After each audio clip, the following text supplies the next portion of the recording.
C'est que les gens sont habitués de venir en retard dans la présence de Dieu. Et les gens sont pressés de quitter la présence de Dieu. J'ai lu dans ma Bible, j'ai dit que personne n'est venu à l'heure, mais il a fini tard que tout le monde. Comme l'homme de Dieu ne s'est pas habitué de voir des gens rester dans les temples en train de prier, il a cru que cette personne était ivre. Mais la femme le dit non, parce que devant celui qui est je suis présenté, je devrais rester longtemps et déverser sur lui tout ce que j'ai. Ne sois jamais pressé de quitter la présence de Dieu quand Dieu n'a encore rien. Anna n'était pas pressé parce que ce qu'il attendait, c'est que Dieu puisse lui répondre. Un homme de Dieu peut confondre ta situation, mais Dieu ne confondra jamais ta situation. Et ce soir, Dieu a voulu te parler. Notre thème et le malheur atteint souvent le juste. Et l'Éternel en délivre toujours. Mais la dénomination de cette activité, c'est que change ta position et Dieu changera ta situation. C'est qu'il faut changer aussi tes habitudes de la présence de Dieu. Hier, avant plutôt, le premier jour, j'avais juste mis des jalons pour dire. La souffrance qui atteint le juste, mais rien d'autre que l'école que Dieu est en train de nous faire passer. Dieu ne bénit pas ses enfants sans pour autant le faire passer par certaines épreuves. Et quand Dieu a fait passer Abraham par le prêtre, il a dit, je vois maintenant que tu m'obéis. Parce que Dieu, avant qu'il te donne quelque chose de précieux, il cherche d'abord à voir ton cœur. Jusqu'où ton cœur est capable d'y arriver. Même lorsqu'il semble que Dieu t'a abandonné. Et hier, alors que Dieu nous avait aussi parlé que le malheur atteint souvent le juste. Mais pas toujours. Pas toujours. C'est-à-dire souvent ça peut y arriver. Mais à la fin, c'est l'Éternel qui a le dernier mot. Et ce soir, le Seigneur a voulu que nous puissions être bénis. Celui qui va nous bénir, c'est un papa. Depuis que j'ai connu cet homme, je n'ai jamais été déçu de lui. Un bon conseiller. Il m'a beaucoup encouragé.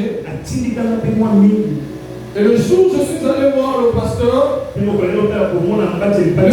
m'a dit, je mets à ta disposition cet homme. Comment j'ai essayé de réfléchir? Pourquoi le pasteur devait dire que celui-là, ça veut dire dans une maison, le papa connaît ce qui est bien pour ses enfants. Et dans cette église, même si on a passé dans des épreuves, lui, il a toujours été là. Je me souviens quand je faisais mon stage. Mais lui, il a su diriger cette église. C'est un papa pour moi. C'est un papa pour nous. Il a formé plusieurs personnes qui sont devenues des pasteurs. Je vous dis, même le jour de sa consécration, on était là. Les témoignages de tout le monde. Il est tellement humble. Il a l'humilité. Il a formé certaines personnes qui sont devenues les pasteurs avant lui. Mais lui, il est toujours là. Et le jour où Dieu a décidé de l'honorer, les témoignages coulaient par-ci par-là. Les témoignages coulaient par-ci par-là. Avec Dieu, quand tu es dans l'église, serre avec ton cœur. Même s'il y a des gens qui viennent et qui passent, ils sont devenus des responsables. Garde toujours la même attitude et le même mouvement. Parce que Dieu honore. Ce soir, moi, je suis dans l'honneur de le recevoir. Comme notre papa. Parce qu'il représente encore notre papa. Et parce que quand un père t'envoie un de ses aînés, c'est-à-dire il te considère comme son fils et il présente ton aîné comme ton père. Lui, en ce moment, il est le père. Il s'agit de notre papa, le pasteur Eric Aboué. Quand il s'approche, on acclame le Seigneur. Je vais on acclame pour le Seigneur, pour notre papa.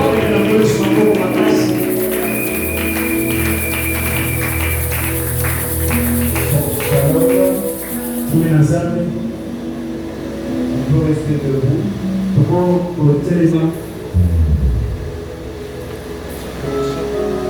Alors Dieu merci au Seigneur pour ce temps qu'il nous a accordé, pour son amour, pour sa bonté, pour la et pour sa présence au milieu. Et pour la possession, chacun de nous a collaboré comme on par exemple. A collaboré par exemple, il a renouvelé la persécution. Tout le monde a renouvelé la mission. Tout le monde s'en va.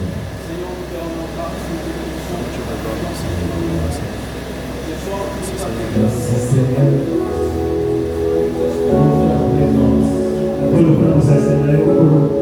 Merci Seigneur. Merci pour ta fidélité. Tu es le Dieu d'amour. Tu es le Dieu plein de grâce. Tu nous as aimé le premier. Tu n'as pas changé. Tu es le même hier, aujourd'hui et pour demain. Tu as créé le ciel et la terre. Tu es celui qui dit un mot et la chose s'accomplit. Tu es le même dans les temps et les circonstances. Aucun Dieu n'est comparable à toi. Tu dis un mot et la chose s'accomplit. Tu es le véritable et l'unique. Que ton soit béni. Dans le puissant de Jésus. Nous voulons te demander, Seigneur, ce temps ici. Tu as quelque chose à nous dire. Seigneur, parle à mon frère et à ma soeur ce soir. Au nom de Jésus. Amen. Amen. Est-ce qu'on peut acclamer très fort le Seigneur? Amen. Je veux dire merci au pasteur Richard et à toute l'équipe qui travaille avec nous. Que Dieu vous bénisse. Merci pour cette œuvre. Ce n'est pas l'œuvre d'une seule personne, mais c'est l'œuvre de notre Dieu qui a suscité un homme pour que cela soit connu et que la mission soit accomplie. Et je rends grâce à Dieu pour vous qui avez répondu ce soir à cette invitation. C'est une grâce et c'est une bénédiction et c'est une sélection de Dieu. Ce n'est pas facile de quitter la maison. Ce n'est pas facile d'abandonner un travail qu'on est en train de faire pour venir écouter la parole de Dieu. Au moment où vous êtes là, beaucoup sont en train de marcher, de faire n'importe quoi. Mais vous avez choisi la bonne part. Et Dieu se souvient de vous. Pasteur Richard, merci pour cette invitation. Merci beaucoup pour cette marque de confiance et de confiance. J'ai eu l'invitation. Malgré mes multiples occupations, je me suis dit, je viendrai honorer le peuple de Dieu. Je ferai un effort pour être là. J'ai quitté mon travail un peu tard. Je pouvais provenir. J'ai dit à mon chef, il n'est pas chrétien, mais qui a beaucoup de confiance en moi, que je partais dans le ministère. Et il m'a dit, je te libère. Je ne serai pas là. Parce que j'ai terminé mon travail tard. Mais aussi, exceptionnellement, Dieu m'a accordé. J'ai compris que je suis un canal par lequel Dieu que Dieu vous bénisse. Amen. Alors, sans plus tarder, nous voulons partager quelque chose de la parole de Dieu. Le thème, comme le pasteur Richard l'a appelé, le malheur atteint souvent le juste, mais Dieu le délivre toujours. Le malheur arrive, ça c'est le thème général. Qui que l'on soit, juste ou païen, le malheur peut atteindre tout le monde. Mais lorsque la parole parle du juste, c'est parce que le juste ne peut penser que une fois qu'il est sauvé, le malheur ne peut plus jamais l'atteindre. Mais j'aimerais dire à quelqu'un ce soir que le malheur peut arriver et que le malheur arrivera. Amen. Mais que faire? Comment agir? Et comment gérer cela? Voilà pourquoi j'ai choisi un sous-thème que j'ai intitulé Change. Change. Caille. Change. Et ton monde changera. Change. Et ton monde changera. Ça veut dire que dans le monde, il y a le chaos. Avant que le monde ne soit créé, la Bible nous dit que le monde était informe et vide. Et l'Esprit de Dieu était en train de planer.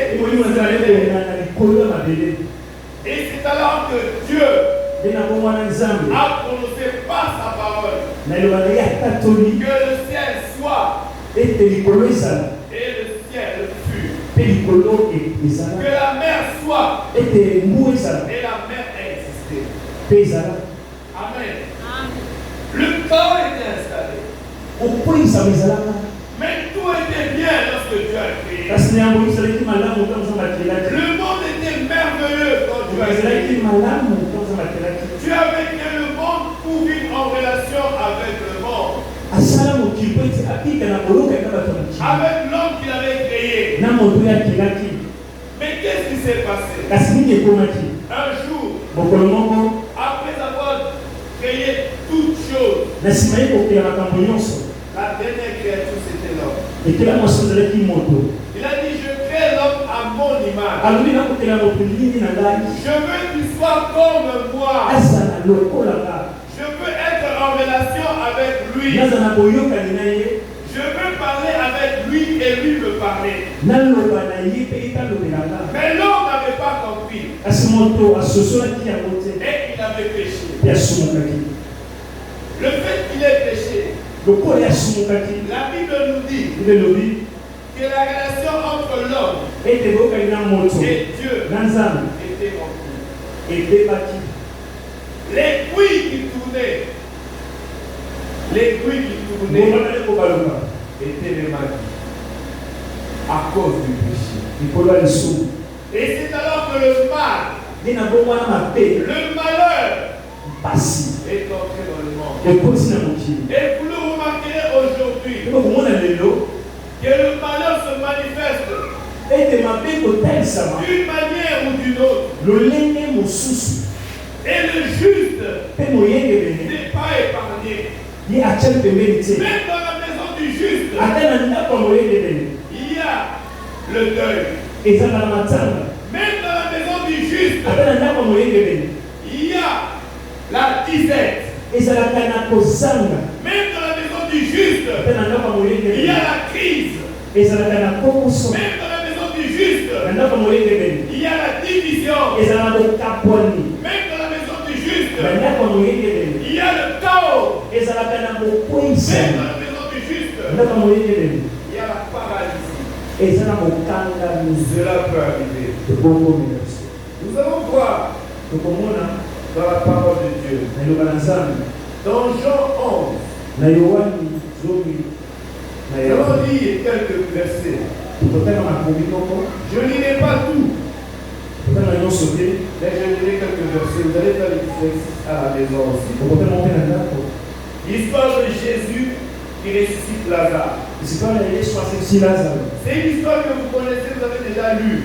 Mais je vais tirer quelques vérités spirituelles pour nous enseigner, pour comprendre que le malheur est toujours là.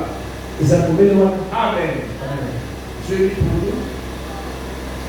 Il y avait un homme malade, Lazare de Béthanie, village de Marie et de Marthe, sa sœur. C'était Marie qui oignait de parfum le Seigneur et qui lui essuyait les pieds avec ses cheveux. Et c'était son frère Lazare qui était malade. Les sœurs envoyèrent dire à Jésus: Seigneur, voici, celui que tu aimes est malade. Après avoir entendu cela, Jésus dit: cette maladie n'est point à la mort, mais elle est pour la gloire de Dieu, afin que le Fils de Dieu soit glorifié par elle. Or Jésus aimait Marthe et sa sœur et Lazare. Lorsqu'il eut appris que Lazare était malade, il resta encore 2 jours dans le lieu où il était. Et il dit ensuite aux disciples: retournons-nous en Judée. Retournons en Judée. Les disciples lui disent: Rabbi, Rabbi, les Juifs tout récemment cherchaient à te lapider. Et tu retournes encore en Judée. Jésus répondit: n'y a-t-il pas 12 heures au jour? Si quelqu'un marche pendant le jour, il ne tranche point, parce qu'il voit la lumière de ce monde. Mais si quelqu'un marche pendant la nuit, il tranche parce que la lumière n'est pas en lui. Après ces paroles, il dit: Lazare, mon ami, dort, je vais le révéler. Amen. Amen. Les disciples lui disent: Seigneur, s'il dort, il sera guéri. Jésus avait parlé de sa mort, mais ils crurent qu'il parlait de l'assouplissement du sommeil. Alors Jésus leur dit ouvertement: Lazare est mort. Et à cause de vous, afin que vous croyiez, je me réjouis de ce que je n'étais pas là, mais allons vers lui. Amen. Je saute un peu. Vous allez dire à la maison: je suis à 20. Lorsque Marthe apprit que Jésus arriva, elle alla au-devant de lui, tandis que Marie se tenait assise à sa maison. Marthe dit à Jésus: Seigneur, si tu avais été ici, mon frère ne serait pas mort. Mais maintenant, même si je sais que tout ce que tu demandes à Dieu, Dieu te l'accordera. Jésus lui dit: ton frère ressuscitera. Je sais, lui répondit Marthe, il ressuscitera la résurrection au dernier jour. Jésus lui dit: je suis la résurrection et la vie. Celui qui croit en moi vivra, même s'il meurt, ne vivra. Et quiconque vit, croit et moi, ne mourra jamais. Crois-tu cela? Elle dit: oui, Seigneur, je crois que tu es le Fils de Dieu, qui devait venir dans le monde. Ayant parlé ainsi, elle s'en alla. Puis elle appela secrètement Marie, sa sœur, et lui dit, le maître est ici et il te demande. Et Marie ayant entendu cela, elle se leva promptement et alla vers le maître. Jésus n'était pas encore entré dans le village, mais elle a pris le lieu où Marc l'avait rencontré. Amen. Je saute, je vais à François. Jésus la voyant pleurer, et les Juifs qui étaient venus avec lui frémit en son esprit. Il fut ému et il dit, où l'avez-vous vu? Seigneur, lui répondit, viens et vois. Jésus arriva et pleura. Sur quoi les Juifs dirent, voyez comme il aimait Lazare. Et quelques-uns d'entre eux dirent, lui qui a